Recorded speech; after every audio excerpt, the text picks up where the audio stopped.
Hi friends, मैं हूं SK और टेक्नो सेंस में आप सबका स्वागत है। फ्रेंड्स, आज का वीडियो काफ़ी इम्पोर्टेंट है और आज का वीडियो ये है कि एक एम्पलीफायर पे आप मैक्सिमम कितना वाट का लोड दे सकते हैं। इस सब्जेक्ट पे मुझे बहुत सारे सब्सक्राइबर भाइयों ने क्वेश्चन किया है और इस वीडियो पे मैं एक क्लियर एक आइडिया जो थ्योरी के आधार पे है वो मैं आप सबको देने वाला हूँ। अगर आप सब ये वीडियो देख लिया तो आप जिंदगी में कभी भी एम्पलीफायर के लोड के बारे में कोई भी कंफ्यूजन में नहीं रहेंगे। तो फ्रेंड्स देखिए, फर्स्ट टाइम मैं यही कहना चाहता हूँ एक एग्जांपल को लेकर, जो कि है अगर मोनो हुआ तो 100 वाट, स्टीरियो हुआ तो 200 वाट। यानी मैं एक चैनल को ही पकड़ूंगा, वो है 100 वाट। स्टीरियो अगर 200 वाट का हुआ तो उसको आपको 100 वाट मानना पड़ेगा, और मोनो हुआ तो सिर्फ 100 वाट ही आप मानिए, यानी 100 वाट का।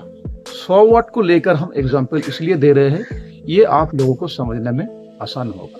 तो फ्रेंड्स देखिए, मान लीजिए आपके पास एक 100 वाट का एम्पलीफायर, तो आपको क्या करना है। मैं हमेशा यही कहता हूं कि आपके जितने वाट का एम्पलीफायर है, आप उनमें से 20% ज़्यादा लोड दीजिए। यानी आपके पास अगर 100 वाट का एम्पलीफायर है तो आप उनमें 120 वाट तक मैक्सिमम लोड दे सकते हैं। उसके ऊपर लोड दे के आपको कुछ भी फायदा नहीं होगा। क्यों नहीं होगा मैं आपको बताता हूं, और 120 वाट ही क्यों देना है वो भी जानना बहुत जरूरी है। तो फ्रेंड्स देखिए, एक स्पीकर पे अगर 100 वाट लिखा रहता है तो आपको समझना है कि वो AES पावर पे है, क्योंकि अगर RMS पावर पे होगा तो उस पर 100 वाट RMS जरूर कंपनी मेंशन कर देगा। अगर एक स्पीकर पे 120 वाट लिखा हुआ तो आपको मानना है कि वो 120 वाट AES पावर पे है। और AES पावर से RMS पावर कैसे निकालना है फ्रेंड्स, और RMS से AES कैसे निकालना है, ये भी एक फॉर्मूला है, वो भी आप सबको जानना बहुत जरूरी है। तो अगर आपको RMS से AES निकालना है तो आपको RMS इंटू 1.2 से इंटू करना पड़ेगा। फिर आपका जो निकल के आएगा वो होगा एक स्पीकर का AES पावर, यानी 100 इंटू 1.2 इजिकल टू 120 वाट एक AES पावर है, एक 100 वाट स्पीकर का। और एक 120 वाट AES स्पीकर को अगर आप RMS में कन्वर्ट करना चाहते हैं तो आपको 120 डिवाइड 1.2 यानी इसको भाग करना पड़ेगा, डिवाइड करना पड़ेगा। फिर आपका वो जो निकल कर आएगा, अगर आप 120 को 1.2 से डिवाइड करते हैं तो आपका जो निकल कर आएगा वो 100, यानी 100 वाट होगा उसका